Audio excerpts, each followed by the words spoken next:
Sua palavra, pela sua presença gloriosa. Mas nós aqui estamos agora, Senhor, orando para receber a sua palavra, Pai. Estamos aqui diante do Senhor para ouvir aquilo que o Senhor quer ainda falar com a tua igreja nesta noite, meu Deus. Oramos em nome de Jesus para que o Senhor possa estar falando com a sua igreja, meu Deus, através do teu servo, irmão Cristiano. Que o Senhor possa usá-lo mais uma vez nesta noite, meu Deus, para transmitir a palavra do Senhor ao coração do teu povo, Senhor. Tu sabes o que a tua igreja precisa, meu Deus, e o Senhor é poderoso, Pai, para estar falando conosco. Fala conosco, meu Deus, em nome de Jesus, Pai. Esteja nos direcionando através da sua palavra, porque a sua palavra é lâmpada para os nossos pés e luz para todo o nosso caminho. Fala, Senhor, conosco, é o que nós lhe pedimos em nome de Jesus. Amém.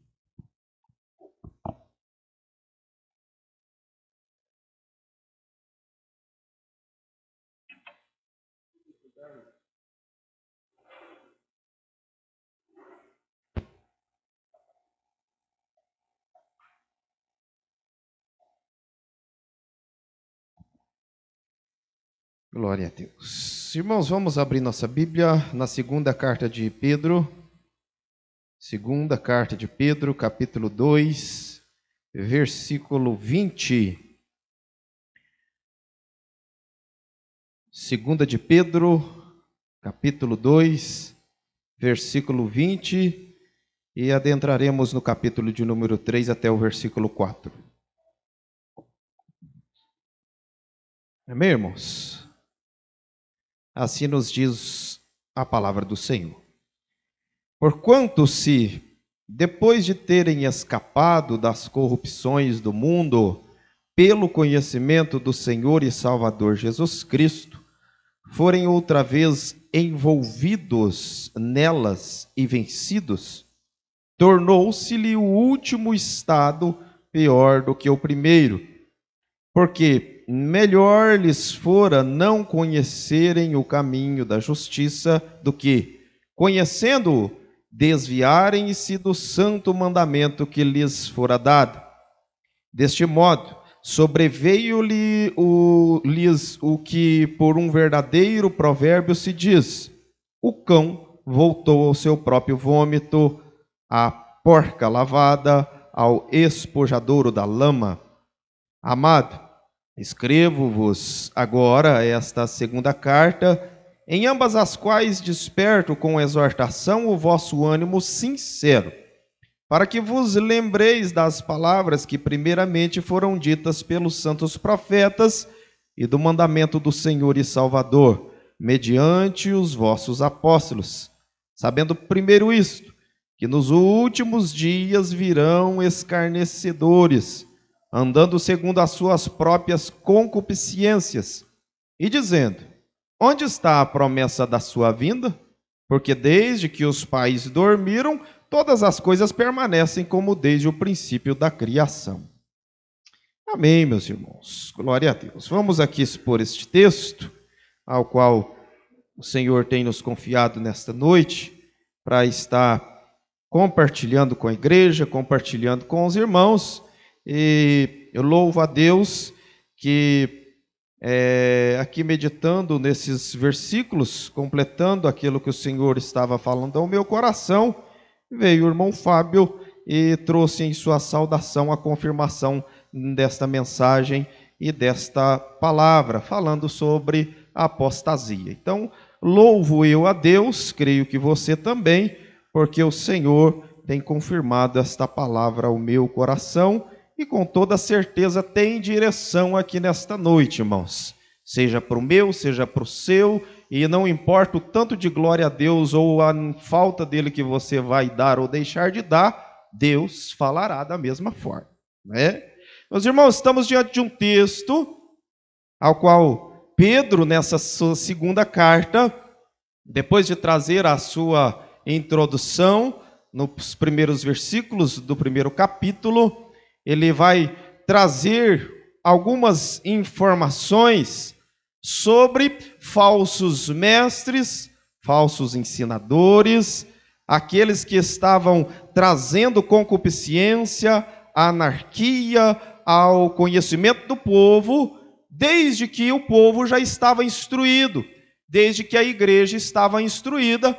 Porém, tinha homens que estavam introduzindo erros, introduzindo falso evangelho, introduzindo heresias no meio da igreja. E muitos estavam apostatando da sua fé. Alguns estavam abandonando totalmente a sua fé. É preciso nós trazermos aqui a referência da palavra apostasia. Apostasia significa justamente o abandono e o desvio total da fé.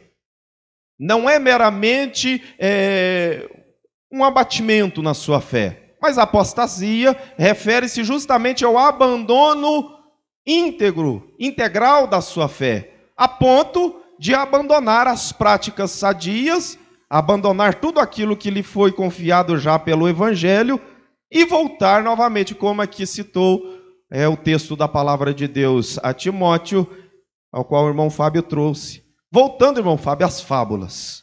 Voltando às fábulas. E aqui, irmãos, então chegamos em uma parte desse texto, já finalizando o capítulo 2 e iniciando o capítulo de número 3. E no início do capítulo 3, Pedro vai declarar o motivo de escrever a segunda carta. Aqui já no capítulo 3, no primeiro versículo, que ele declara o motivo de escrever esta segunda carta. E veja bem o primeiro versículo do capítulo 3. Amados, escrevo-vos agora esta segunda carta, e ele diz, em ambas, ou seja, desde a primeira carta e nessa segunda, as quais desperto com exortação, ou seja, com ensinamento, com correção, o vosso ânimo sincero. Ou seja, Pedro está aqui dizendo e mostrando a todos que estão agora lendo esta carta e recebendo estas palavras, que o objetivo dele é despertar, exortando e ensinando, veja bem, despertar, trazer agora aquele que está dormindo a estar atento, despertar de um sono, trazer a realidade e não simplesmente estar acomodado, não simplesmente estar dormindo. Mas o interesse de Pedro é trazer um despertamento ao ânimo, o ânimo da igreja, o ânimo dos fiéis, o ânimo dos crentes, mas um ânimo sincero. Isso, irmãos, é bom nós percebermos. Quando Pedro está dizendo ânimo sincero, ele não está aqui querendo dizer sobre fogo estranho. Ele não está aqui querendo dizer sobre alegria momentânea, alegria simplesmente de ver o sorriso no rosto, mas ele está dizendo que escreve, exorta, ensine, redargue a todos para que tenha um ânimo sincero. Meus irmãos, nesta noite, você pode olhar para a sua vida espiritual, para você que é crente, salvo na pessoa de Cristo Jesus, você pode dizer que o seu ânimo de ser crente é um ânimo sincero? A sua animação de ser servo de Deus é um ânimo sincero? Ou é aquele ânimo simplesmente Maria lá vai com as outras? Ou é aquele ânimo, eu ainda sou crente porque a minha mãe me obriga a ir na igreja, o meu pai me obriga e se eu parar eu ainda moro na casa deles e vai dar tudo errado. Deus nesta noite traz a sua reflexão. Se o seu ânimo não é sincero, se você serve a Deus somente por causa da aparência ou por causa de algo a perder, você não vai perder, você já perdeu. Você não tem mais cultivado e guardado a salvação que você adquiriu em Cristo Jesus. Por isso Pedro traz aqui e deixa claro, ei, eu estou exortando e escrevendo em ambas as minhas cartas. Escrevi a primeira e estou escrevendo a segunda e entregue a vocês, para que vocês tenham convicção, para que vocês tenham certeza de um ânimo sincero. Irmãos, nós precisamos sermos verdadeiros conosco mesmo, porque não vamos falar com o próximo, vamos falar de nós mesmos. Precisamos ser sinceros com nós mesmos. Você consegue enganar a você mesmo? Não, irmão. Você sabe se você é um crente bom ou se você é um crente desleixado. Você sabe se você ainda é um crente que agrada a Deus ou se você é um crente de aparência. Eu sei se eu sou um crente fiel a Deus ou se simplesmente eu tento demonstrar a vocês que sou. Meu irmão, se porventura eu estiver nessa segunda opção de querer mostrar para vocês que eu ainda sou algo que não sou, eu quero dizer para você, eu estou que nem Moisés, quando ali desceu do monte, e ali a luz do Senhor resplandecia tanto na cara dele, na face dele, que foi preciso ele jogar um pano no seu rosto, para que não estivesse cegando os demais que olhassem para ele. Mas chegou um momento que aquele brilho acabou. Chegou um momento que aquela luz acabou e passou normal. Mas ele continuava ainda com aquele pano e tentando demonstrar para o povo que ainda resplandecia aquele brilho em seu rosto. Aparência. Ah, mas você está falando mal de Moisés? Não, irmão, não estou falando mal de Moisés, não. Estou falando o que a Bíblia diz. Todos nós, como seres humanos, assim como Moisés também foi, falhamos. E não foi a primeira falha e nem a última de Moisés. Mas o que importa, irmãos, é como nós temos nos enxergado perante Deus. Você está se enxergando com um ânimo verdadeiro, crente? Você é um crente verdadeiro ou você é um crente falso? Isso, irmãos, é reflexão. Alto, dentro de mim e dentro de você. Então, meus irmãos, vamos voltar para o texto. Agora eu retomo lá nos primeiros versículos que lemos, ainda no capítulo de número 2. Voltemos para o versículo de número 20, ao qual Pedro está aqui confrontando aos apostatas, aqueles que apostataram da sua fé. Veja bem, porquanto, se depois de terem escapado das corrupções do mundo. Irmãos, nós escapamos da corrupção do mundo? Amém? Escapamos da corrupção do mundo. Se depois de terem escapado das corrupções do mundo, pelo conhecimento do Senhor e Salvador Jesus Cristo, escapamos sim, irmãos, porque conhecemos a palavra de Deus, porque a palavra de Deus entrou na nossa vida e fez mudança, e nos aproximou, nos reconciliou com Deus, através de Cristo Jesus. Então, porquanto, se depois de terem escapado das corrupções do mundo, pelo conhecimento do Senhor e Salvador Jesus Cristo, forem outra vez envolvidos nelas e vencidos. Veja bem, temos aqui, envolvidos nela e vencido. Se forem novamente agora envolvidos nelas, na corrupção do mundo, e vencidos, tornou-se-lhe o último estado pior do que o primeiro. Meu irmão, minha irmã, se nós, porventura, desviarmos dos caminhos do Senhor, depois de já termos escapado dessa corrupção, depois de já sermos alcançados pela graça, depois de termos compartilhado com os nossos irmãos da glória do nosso Senhor e Salvador Jesus Cristo, depois de sermos participantes do corpo do Senhor, se agora, simplesmente, nós formos envolvidos e vencidos, aqui está falando para quem foi vencido, para quem já foi vencido, derrotado pelo diabo novamente agora. Este estágio, o último estágio é pior do que o primeiro. Nós, irmãos, não podemos desviarmos dos caminhos do Senhor. Nós não podemos apostatar da nossa fé. Nós não podemos simplesmente dizer, agora eu não creio mais. Porque se nós fizermos isso, irmãos, nós estamos apostatando na nossa fé e torna-se agora o estágio que nós estamos muito pior do que o primeiro. Aí você vai dizer, mas eu nunca fui do mundo, agora que eu estou indo para ele. Eu nasci num berço evangélico, vamos falar aqui, direcionar para os mais jovens, que nasceram já com seus papais crentes e os trouxeram para a igreja.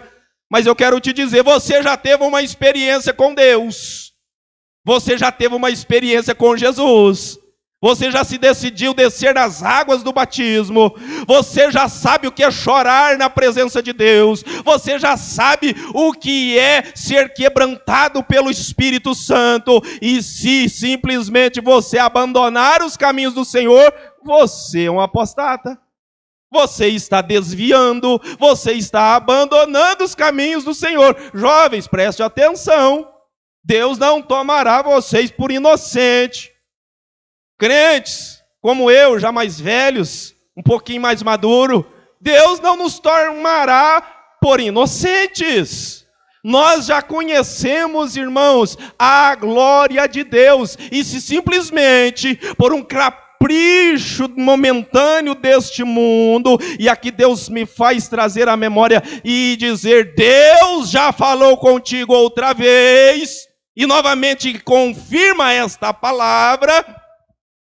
Se porventura você simplesmente brincar com o Senhor, o caminho que lhe está reservado é o que você está escolhendo. O caminho que você está andando está por um fio de se estourar com o Senhor. E o mundo está lhe aguardando. E lá é choro, lá é eternidade, longe dos caminhos de Deus e longe da presença dEle. E lá o choro será amargo. Lá será eternamente. Então não avance mais. Glória a Deus. Louvado seja Deus. Não avance mais. Não dê mais um passo. É a segunda vez que Deus fala com alguém aqui. E direto. É a segunda vez. Não avance mais. Não avance mais. Não terá retorno. Não terá volta. O mundo lhe aguarda com a maldade. E eu tenho lhe ofertado, o Senhor tem lhe ofertado só a bondade e as coisas boas e a eternidade ao lado dele. Não avance mais. Se porventura você achou que foi coincidência a primeira voz dele para você, ele está trazendo você para ouvir de novo. Não avance mais. Não avance mais, eu lhe chamei no ventre da sua mãe para ser aqui dentro, não lá fora. Não avance mais. Vamos para o texto, irmãos, Deus está falando. Versículo 21. Porque melhor lhes fora não conhecerem o caminho da justiça, do que conhecendo-o, desviarem-se do santo mandamento que lhes fora dado. Oh, meu irmão, oh, minha irmã, jovem, era melhor nós não tivéssemos conhecido o Evangelho, o caminho do Senhor, do que conhecendo o caminho, do que sendo participante do caminho, do que andarmos com o Senhor, agora simplesmente querermos abandonarmos os caminhos do Senhor. Antes nós não tivéssemos conhecido, porque ainda tinha oportunidade de conhecer. Sabe por quê? Porque depois que apostata da fé, depois que fala que eu não sinto mais nada, do que eu não consigo ouvir Deus mais, e verdadeiramente eu já não quero é mais ouvir mesmo, depois disso não sobra mais nada. Depois de abrir esta porta e atravessar ela para lá, não sobra mais nada, porque você já viveu tudo aqui na casa do Pai, a comida foi gostosa, quentinha sempre para você, não sobra mais nada. Você já viveu o melhor e agora simplesmente resolveu não viver mais aqui. Não sobra mais nada. Irmãos, nós não podemos romper com o Senhor. Porque o que seremos nós sem Ele? O que seremos nós, igreja do Senhor, sem Jesus na nossa vida? O que seremos nós? Não vai sobrar mais nada para nós. O mundo é mau, irmãos. O mundo é mau, a sua concupiscência, a sua maldade. O mundo é tenebroso. Jovens foram arrastados esse final de semana para algo que eles acham a melhor coisa. Entrarem antes da meia-noite em uma festa e saírem 5 horas, 6 horas, 7, 8, 9, drogado, em atos de prostituição. E muitos ali postaram seus status, alguns eu vi, os seus stories. Estamos aqui de pé, sim, de pé na imundícia, de pé naquilo que o diabo lambrecou, esfregou a cara no chão e não conseguem enxergar que o melhor estava aqui. Aqui não vieram, não passaram aqui. Mas jovens, vocês vieram para cá primeiro. Vocês passaram por aqui primeiro. Vocês conhecem o aqui primeiro. Não precisam ter vontade de conhecer o de lá. Porque o de lá, irmão, só está levando para o inferno. Só está levando para baixo, mas vocês já têm o que tem de melhor para ser conquistado. Vocês são filhos, são filhas. Nós, irmãos, somos herdeiros, filhos e filhas do Senhor. Então, melhor lhes fora não conhecer o caminho da justiça do que conhecendo desviarem-se do santo mandamento que lhes fora dado. 22. Deste modo sobreveio-lhes o que por um verdadeiro provérbio se diz. Veja a situação daquele que se apostata. O cão voltou ao seu próprio vômito. É ruim falar disso, né, irmãos? Mas se a Bíblia diz, irmãos, por que eu vou pular isso aqui? Você já viu, tenho certeza que já viu, um cachorro na rua, ou seja, na sua casa, onde tivesse um cachorro, você já viu isso acontecer? Ele vomitar, jogar para fora o que lhe fazia mal, dentro do seu estômago, porque se jogou fora é porque estava fazendo mal. E no mesmo tempo que ele joga para fora, ele mastiga e engole de novo. É nojento falar? Não, a Bíblia está falando. A Bíblia está falando. Não temos nojo com isso aqui, porque a Bíblia está falando. É uma comparação, irmãos. A palavra de Deus está comparando para mim e para você. Você que quer voltar ou ir para o mundo, é a mesma desse cachorro, vomitando e comendo de novo. Engolindo de novo. Você já foi tirado de lá. Ah, mas eu nunca estive lá. Glória a Deus, você foi tirado desde a barriga da sua mãe. Você nunca precisou pôr o pé lá. Louvado seja Deus, você foi tirado de lá, de uma forma ou de outra, mesmo sem nem lá estar. Vai querer estar lá? Veja bem, esse aqui eu acho que é um pouquinho meio menos, né, do que o primeiro comparação. A porca lavada. A porca lavada ao espojador da lama. Eu nunca lavei porco, irmãos, porque não resolve. O irmão Daniel já trabalhou bastante com porco. Não sei se trabalha ainda. Trabalha, irmão Daniel? Parou. Encerrou. Mas sabe muito bem disso. Adianta lavar um porco, irmão Lair? Irmão Lair ainda cria para alimento ainda. Adianta lavar porco? Não, irmão. Você lava um cachorro até que ele mantenha até certo ponto. Lava um cavalo, até que se mantenha até certo ponto. Mas, irmão, com a água suja do porco, a hora que você solta ele, ele vai, deita e esparrama em cima daquela água suja. Não adianta. Você pode lavar o porco, querer colocar ele bonitinho, a não ser que você mantenha ele de fralda o tempo todo e não deixa nada para ele sujar. Mas aqui está falando de um porco que foi lavado porque já estava sujo. Não adianta, irmão. Meu irmão, não desvie dos caminhos do Senhor. Não abandone os caminhos do Senhor. Ah, mas está difícil, irmão. Quem disse que seria fácil? Quem disse que seria fácil? Mas lá fora é muito mais difícil, irmão. O que pode ser que está te chamando a atenção lá para fora vai lhe causar um prejuízo enorme e no porvir uma eternidade longe de Deus. Não compensa, irmão. Não compensa voltar para trás. Nosso caminho, irmãos, anda para frente. Nossa Canaã, irmãos, é para frente, não é para trás. Para trás é Egito, nós não vai voltar para trás. Nós precisamos ir para frente. Então não abandone os caminhos do Senhor. Não seja esse cão e não seja esse porco que voltou ao lamaçal do pecado. Vamos, mas um culto de domingo, pastor, você trazendo uma mensagem dessa, louvo a Deus, porque Ele ainda fala comigo e com a sua vida. Louvo a Deus, louvo ao Senhor, e peço a Ele que eu não perca a coragem de trazer aquilo que Ele manda eu trazer. Então lemos aqui o primeiro versículo já do capítulo 3, que já aqui falamos sobre o objetivo, o propósito desta carta, desta epístola e também da outra. Vamos para o versículo 2. Para que vos lembreis, e ele está complementando o versículo 1, para que vos lembreis das palavras que primeiramente foram ditas pelos santos profetas, e dos mandamentos do Senhor e Salvador mediante os vossos apóstolos. Veja, irmãos, Pedro está dizendo, você precisa lembrar. Crente, você precisa lembrar dos mandamentos do Senhor. Por isso uma palavra que vem desta forma para as nossas vidas nessa noite, porque nós somos muito desatentos.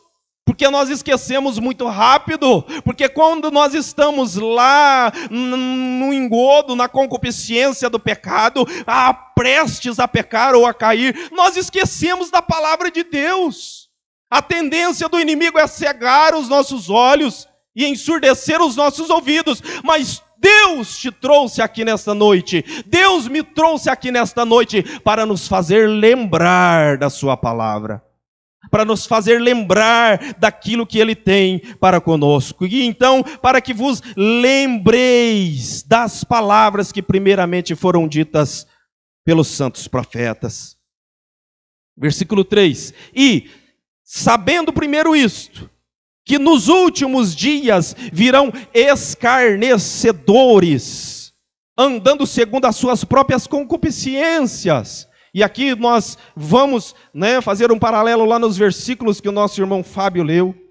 Quantos, voltando às fábulas, quantos, irmão Fábio, apreciando os falsos ensinadores, apreciando as palavras dos falsos ensinadores. Por quê? Porque dizem palavras que são boas de ouvir. Mas você está falando isso, pastor, a palavra está sendo pregada assim, mas a minha prima, o meu primo, fulano A, o fulano B, lá na igreja, ele é crente, ele canta, ele toca, ele faz isso, ele faz aquilo outro, e nem por isso ele está obedecendo, meu irmão. Eu quero te fazer lembrar, a sua salvação é individual, meu irmão. Se você está achando que Deus está vendo e deixando por isso mesmo, pode até ser que por aqui passe, mas lá naquele grande dia, se você é obediente, você estará do lado das ovelhas, e muito provavelmente você verá esse que faz e acontece, e estará do lado dos bodes, separado para lá. E o Senhor Jesus dizendo, apartai-vos de mim que eu não te conheço. Meu irmão, é melhor, por mais que você pense que você está com excesso de santidade, quem dera você pensasse assim. Por mais que você pense que você está com excesso de santidade, erre pelo excesso, mas não erre pela falta. Peque então pelo excesso, mas não por faltar-lhe santidade.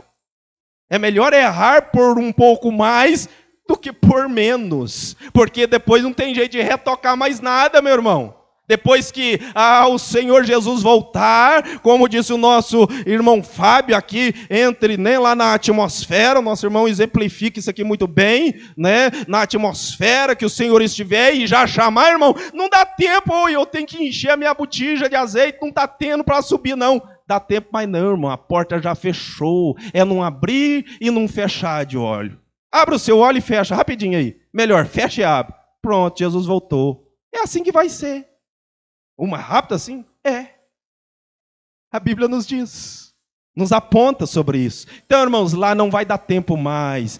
Vigie pela sua vida espiritual aqui hoje. Lembre que você é um servo de Deus, é filho de Deus, é filha de Deus. Zele por este posicionamento que Deus lhe colocou. Então, sabendo primeiro isto, que os últimos dias virão escarnecedores andando segundo as suas próprias concupiscências. 4.